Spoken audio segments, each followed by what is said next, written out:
This month marks 40 years since 7 Chicago area residents died of poisoning after taking Tylenol capsules laced with cyanide. No one has ever been charged with those murders.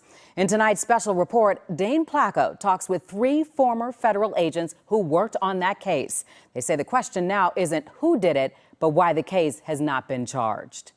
I think the encouraging thing is that they really look like they're really trying to close the case. And I almost got the impression that potentially, they may be close to something. That was the hope of Jack Eliason in February 2009, when the FBI revved up its investigation into Chicago's infamous Tylenol murders. Investigators say they are searching for, quote, a madman. Jack's sister, Mary McFarland, was one of 7 Chicago area residents who died after taking Tylenol capsules tainted with cyanide in the fall of 1982. Over the years, you just thought, nobody cares, it's done, they can't find anything. Can you give us any idea what you're looking for? That fresh look at the case started when agents served a search warrant on the Cambridge, Massachusetts home of James Lewis, who in 1984 was convicted of writing this letter to Johnson & Johnson demanding $1 million to stop the Tylenol killings. Lewis spent 11 years in prison for extortion, but was never charged with the murders and has always denied being the killer. I think the Tylenol murderer is still out there dancing in the street. It's 40 years, and we, the 3 of us here, and other task force members, believe we have enough evidence to convict a person. Retired FBI agents Roy Lane and Ross Rice and former special agent in charge Rob Grant were instrumental in that reinvestigation taking place. In addition to searching that home in Cambridge, they also formed a task force of all the local law enforcement agencies involved in the original case to pull all the evidence together and examine it with new forensic tools. That was a couple of years in the undertaking. Some of the evidence state police had not seen, some of the evidence the FBI had not seen. So this was, in some cases, the first time some of these agencies had seen some of the evidence that had been collected by other people.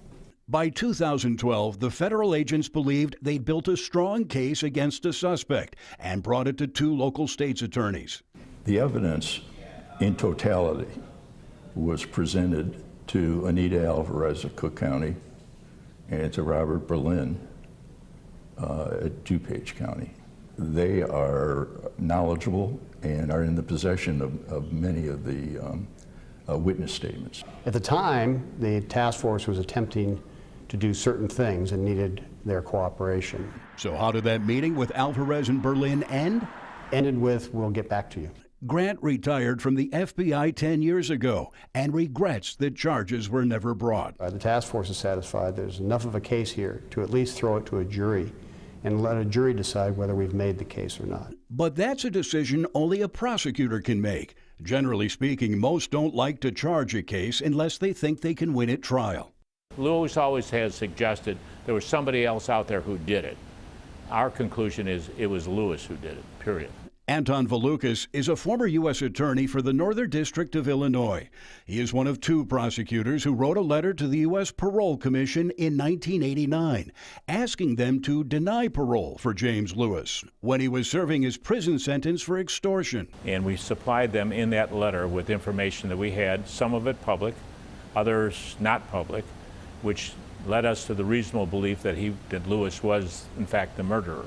Valukas says his letter included conversations Lewis had with the FBI and federal prosecutors after his conviction, when Lewis offered to help them solve the case. And I think, Lewis, with his ego, showing you how he could do it. And we concluded it was not only how you could do it, but how he did it. Based in part on Valukas' letter, the Parole Commission denied Lewis's parole request in 1989, concluding that he was indeed the Tylenol murderer. In 1991, the 10th Circuit Court of Appeals affirmed that decision. But Valukas says whether that evidence is strong to win a conviction is still in question. And my belief is not proof beyond a reasonable doubt. That's the difference. The family members of the victims are entitled to some closure, but until there's a prosecution, until someone is charged and hopefully convicted, there really is no closure for them. Today, Grant makes the same plea to prosecutors he did in 2012. Give it its due attention and run the risk that you may fail. but charge this case before witnesses are gone. We reached out to DuPage County State's Attorney Bob Berlin and former Cook County State's Attorney Anita Alvarez about that 2012 meeting. Berlin sent us a statement that says, in part, the DuPage County State's Attorney's Office has worked tirelessly with state, local, and federal law enforcement officials to bring the person or persons responsible for the Tylenol murders to justice, and that the case remains an open and active investigation. Alvarez has not yet responded to our request for comment. Dane Placko, Fox 32, Chicago.